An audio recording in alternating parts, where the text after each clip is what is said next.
when I first sat down to prepare this talk many weeks ago, I asked myself, well, what is the future of religion? Can I extrapolate into the future from what is happening at present? And instantly my mind became filled with a host of happenings around the world that one hears about daily in different parts of the world, contradictory happenings, some extremely regressive and some significantly progressive. How could one draw any conclusions? I didn't know what I was going to say, so I got up and started pacing about. And then this curious thing began to happen that I want to relate. For no apparent reason, I began to eye the placement of artworks on the walls of my abode. And I got a sudden itch to switch two of them. And I found myself giving in to this seemingly untimely impulse. And the result was most gratifying. I had created a new harmony, a new integration of beautiful elements. And somehow that put me together and reinvigorated me.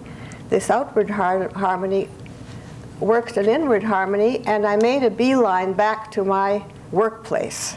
But that wasn't the end of serendipity, because on top of a pile of papers lying on my desk was a newspaper clipping, and I didn't even remember why it was there, what it was about, when I had put it there, but something now prompted me to take a look at it. And it proved to be a review of an art exhibition being held in the Brooklyn Museum. And the artist's name was Leon Polk Smith.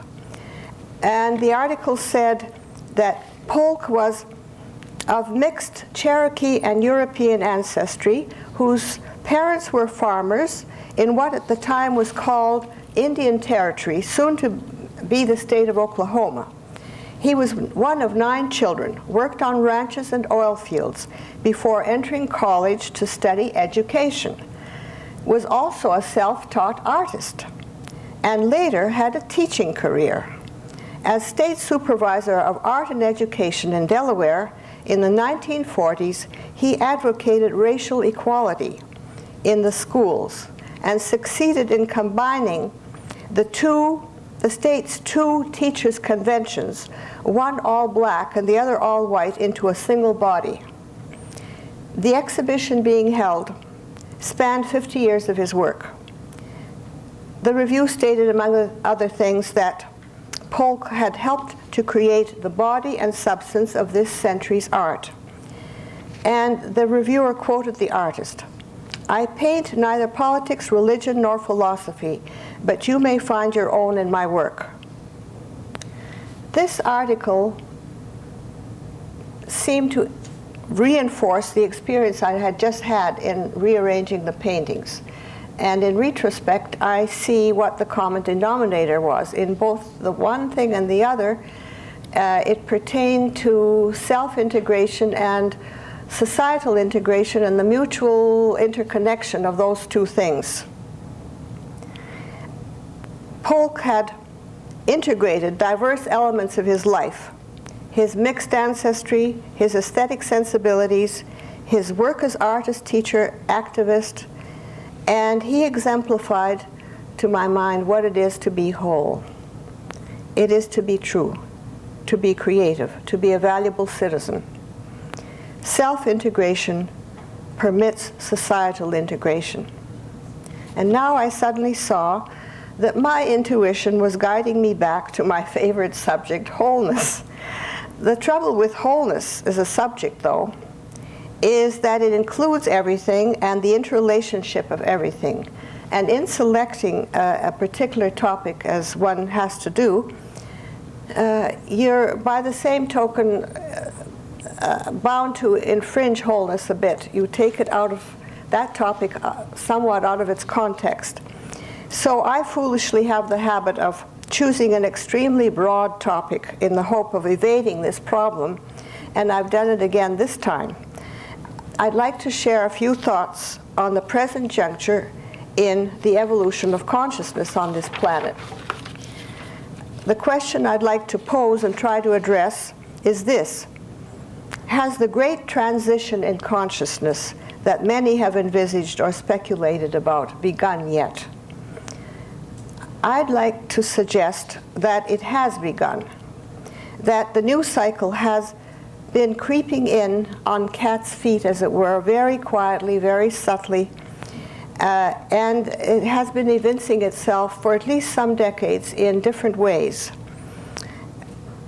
And I would like to suggest that to become aware of this new cycle, to attune to it, is increasingly to align oneself with it, and by the same token to have a sense of direction, a better sense of direction, a better sense of general purpose. If I'm right, if the new cycle has indeed begun, then the contradictory phenomena to which I alluded at the outset may well be due to the overlapping of the end of the expiring cycle and the start of the new cycle. Ever so much more in the forefront of our awareness as yet are the phenomena consequent upon the more primitive cycle.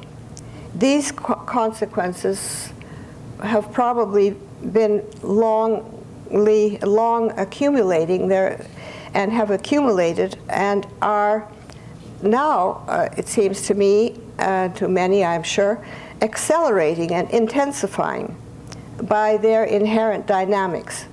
And the general characteristic of the state of consciousness, if one could speak in general terms about the state of consciousness, and I think you can, without minimizing the fact that there's a tremendous variation between individuals, that term might be divisiveness. Divisiveness, conflict, are endlessly increasing and spreading, are they not? They're invading every nook and corner of the planet.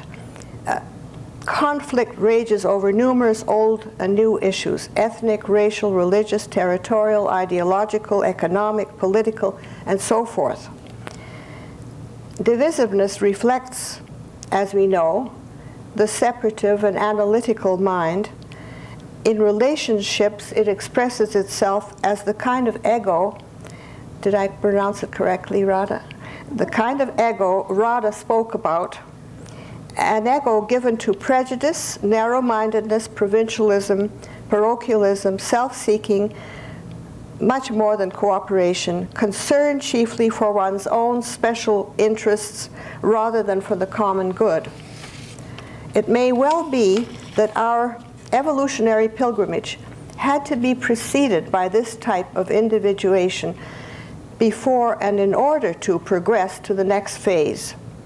It may be that this cycle of consciousness has to play itself out to its bitter end to bring home to us the futility of sharp polarization, to bring home to us that polarization is self-defeating, that it is always destructive and never constructive, to make us see that no amount of exclusivity and atomization can stamp out diversity. Diversity is pervasive in every department of life, and we know why. This creative differentiation began from the moment the world was born and has continued in every department of life, and it's what makes life dynamic, if we only understood, and makes it rich. Perhaps, so I say that perhaps we have to get to this bitter end, and I'm reminded of something Joyce Carol Oates said, which I think puts her finger on the pulse of things, when she exclaimed, what appears to be a breakdown in civilization may well be simply the breaking up of old forms by life itself. At this time, things do seem to be coming to a head, do they not? There's going to be either a breakdown or a breakthrough, and we do face a profound dilemma. To state what that dilemma is very succinctly, it is this: the ubiquitous divisiveness is at sharp odds with the fact of interdependence to a degree never before experienced. Interdependence planet-wide, materially, ecologically, militarily, morally, and in every other way. We are interdependent on the one hand in this way, but we're sorely disunited on the other hand. We're mutually responsible for our well-being now. This is inescapable. We're even mutually responsible for our survival, but are sorely disunited. The challenge, therefore, couldn't be greater. Our school of experience couldn't be more powerful. It is now a global school, as we know. It's made all the more global by virtue of electronic media. We come under mutual scrutiny. Violations of wholeness are made visible to all. Our TV screens bring into our living rooms the barbarities committed in different places around the planet. They pain and demean us. They provoke deep soul-searching. It has been recognized for some time that we were heading toward a juncture that would make it imperative to undergo a fundamental change of consciousness. A basic change, at least on the part of a critical number of us. Now we, I think, have reached that juncture. Institutional change, however good, and I really believe in it, and worked in that sphere, as Roger intimated, institutional change, however good, will not suffice. It is not possible to mandate understanding in race relations. It's not possible to mandate harmonious relations between one and another ethnic group. It's not possible to legislate elitism away. It is rampant around every part of the globe, and I don't think it could be removed by any institutional change. It's not possible to compel people to be truthful and honest. They always find a way around whatever administrative arrangements we may set up. They find a way to be corrupt if they want to be corrupt, and they seem to be people seem to be wanting to be corrupt in many places in government and business and everywhere.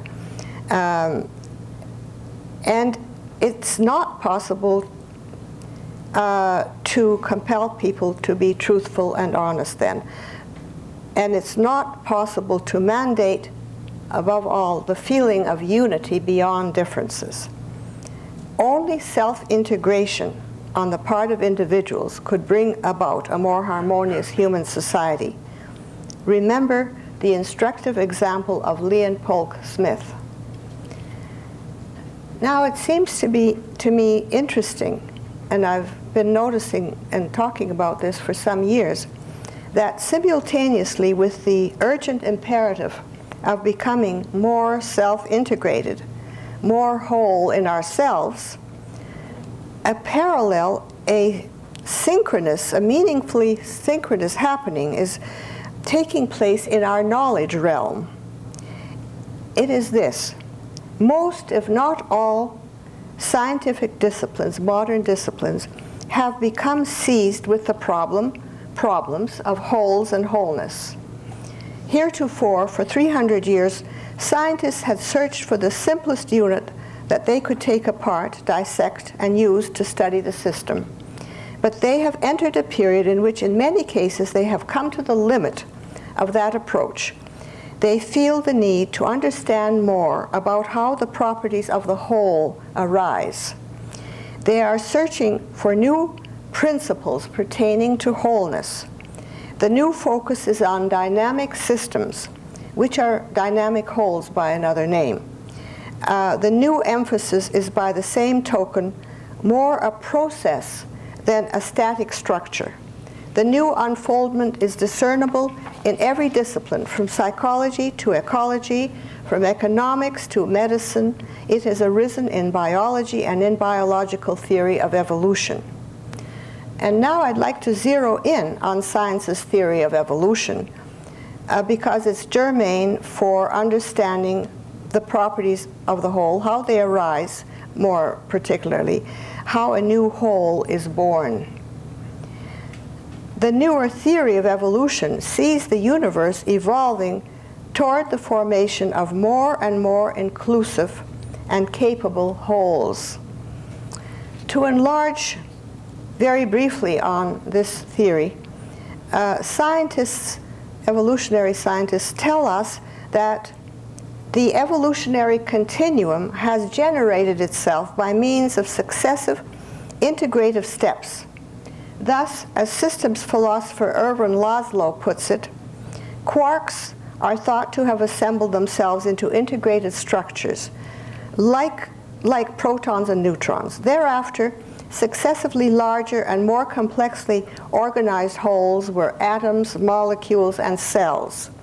The process has continued under suitable conditions, such as those on Earth, all the way to organisms, ecologies, and societies. Each of these steps produced a new, a more inclusive, a more complex whole or type of order, displaying new properties and functional abilities and increasing instability. That instability is interesting because in systems theory, living systems are by their nature not at equilibrium ever. They are always somewhat unstable, and this instability is indispensable for further creative dynamics. And that's why our present unstable state of affairs can perhaps be looked upon with some degree of optimism. It's so unstable that maybe it's going to be able to leap to a higher level of consciousness and integration.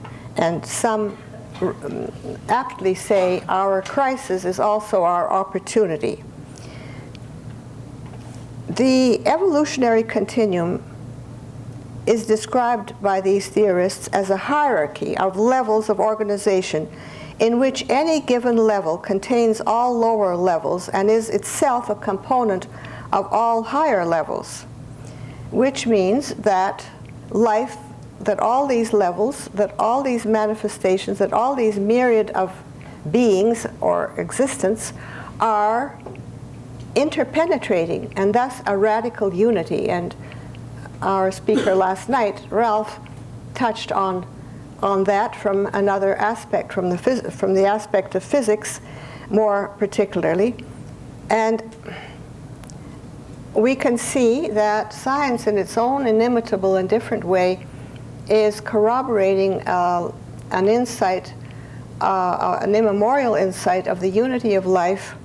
And this interpenetration reminds one of St. Paul's remark when he said, "We are all members of one another." I do think that this new theory of evolution will strike a lot of chords in Theosophists. It approaches, it's becoming ever more coherent with, or resembling in many ways at least, the view of evolution that HPB put forward. Because this is really a co-participatory process.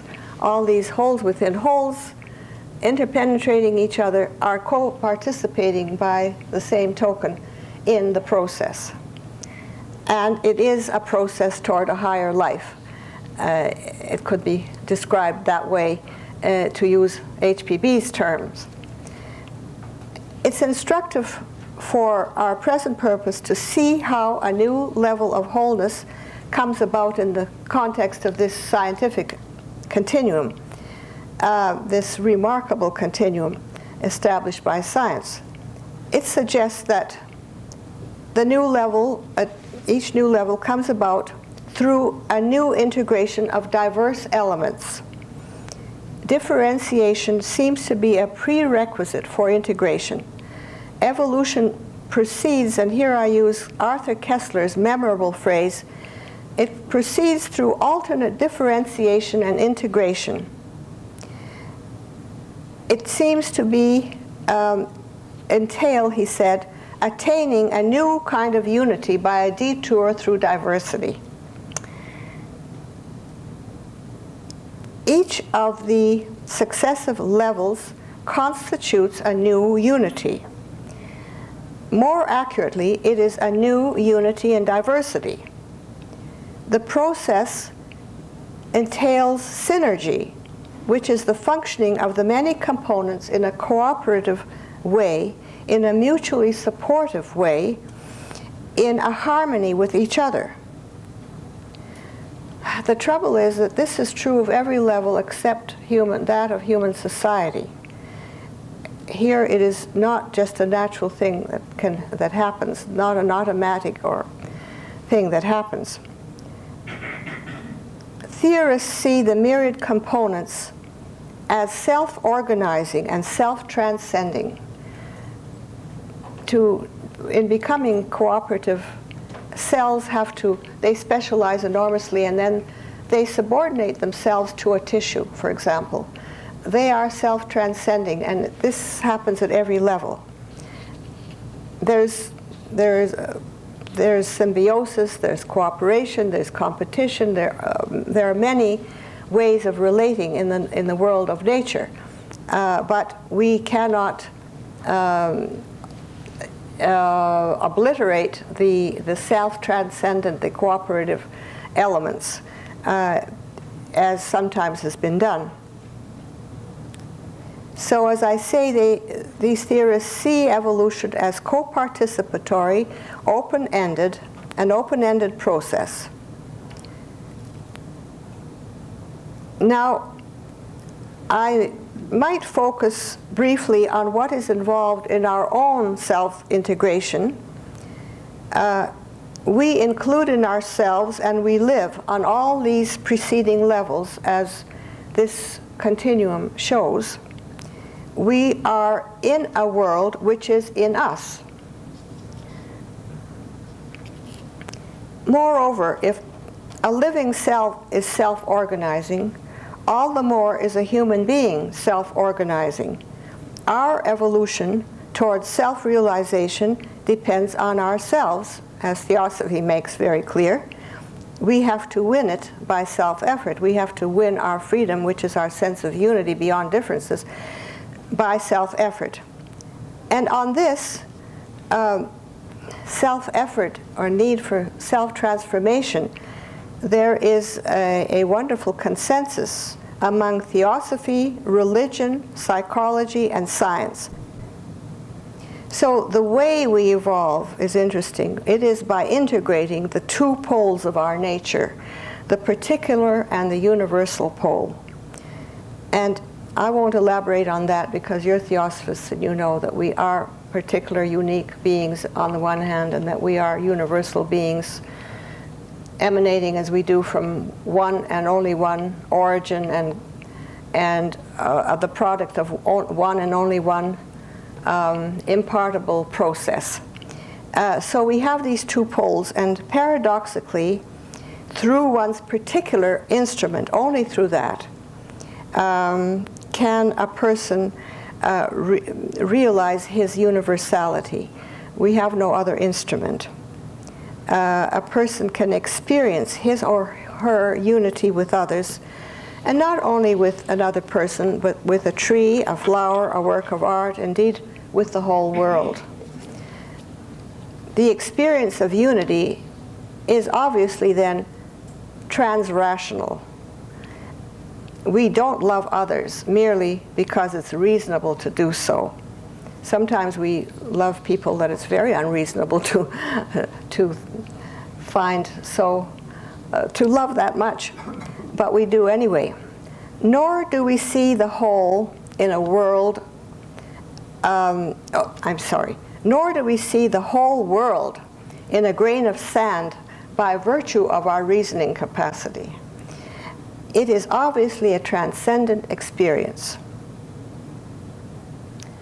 It seems to me that further developing our sense of unity beyond differences is now the next step in evolution. We will become more self-integrated, more whole, not unlike Leon Polk Smith. Not unlike him, we will be far more concerned with the common good and bringing about a more harmonious human society. I said earlier that I see signs of the beginning of a new phase of consciousness, and I will now specify a few, and I call this the gospel, the good news, because gospel means good news. And we surely need gospels as much today as at the time of the Christian apostles. As Joan Borisenko, who is a scientist and a psychotherapist and one who has apparently surmounted some tough personal tribulations, is said to say in her new book, The Fire in the Soul, Fire in the Soul, I haven't seen it myself. She apparently says something that I very much, it appeals to me tremendously, and that I'm trying to suggest to you also.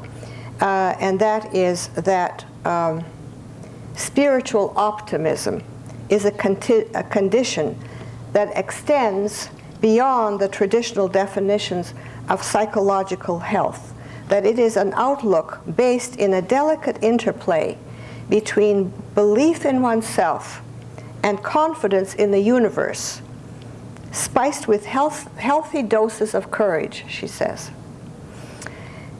So here then are some of the good news items I see, and the list is not exhaustive, and the order is not particularly necessarily correct or anything. Item: widespread recognition that we create our own world, and with that a growing sense of responsibility. Item: the fact that many professionals in the political, social, economic, and other related fields are hard at work at elucidating for themselves and the rest of us the meaning of human well-being. They broaden the social sciences through inputs of many related disciplines, such as biology, systems analysis, futurism, physics, engineering, anthropology, ecology, psychology, and spiritual philosophy. Item: our electronic era, synchronously with these other factors, promotes the convergence of ideas and knowledge on all levels of life. Item: a more encompassing sense of what we mean by cognition is being developed. I recently read an interesting new book entitled The Embodied Mind by Varela, Thompson, and Roche. It proposes that cognition should no longer be seen as problem solving on the basis of representations. Intelligence, it states, shifts from being the capacity to solve a problem to the capacity to enter into a shared world of significance. Item: the evolution of the work of the UN in such globally significant arenas as monitoring elections, preventing the outbreak of hostilities, peacekeeping, and post-conflict peace building. Now, I do not mean to say that I do not notice that this is in a very early stage, and that it may be not all that realized as yet. It's got a long way to go, but it's the beginning of a very important process, because there are so many tasks that are beyond any one nation state, And the idea of sovereignty has to, and has already been eroded quite a bit. And we cannot go on saying that what happens beyond some national boundary in terrible brutalities and human rights violations is not our business, because the government is the sovereign. It is now dawning on society that it behooves us to, and we have a right to, monitor human rights violations and not be stopped by national sovereignty. And there are many other ways in which the UN is absolutely essential, or some organization like it. And there's a lot of good thought being given to how to democratize the UN, to make it representative of people instead of only governments, and therefore only have a secondary kind of representation, and how to strengthen it altogether. And maybe that will entail modifying the charter in some respects, but very good work is going on in that respect, especially by the World Federalist Association. Item: a rapid development of international law in the past half-century. Item: increasing attention to human rights, in a way I anticipated myself. But the first international conference on human rights in 25 years was held in Vienna recently. Human rights are, it's very interesting to note, a concern at the very crossroads of the present-day discussion about democracy, development, culture, religion. Item: widespread aspiration for democracy, which is an aspiration for self-mastery. Item: the holding of world conferences with broad and inclusive participation for the purpose of addressing vital and universal human concerns. One such was last year's Earth Summit held in Rio de Janeiro. Another was the just mentioned Conference on Human Rights. And of course, the Parliament of the World Religions, which is so imminent now, will be another significant case in point. I'm drawing to the end and would merely like to say then that these are some of the developments I had in mind, and I think that combined they do signal a new impulse toward a broader, a more unitive, a truer vision. Or, in the words that I read in one of the newsletters of the Parliament, the words of somebody called Rabbi Herman Schallman,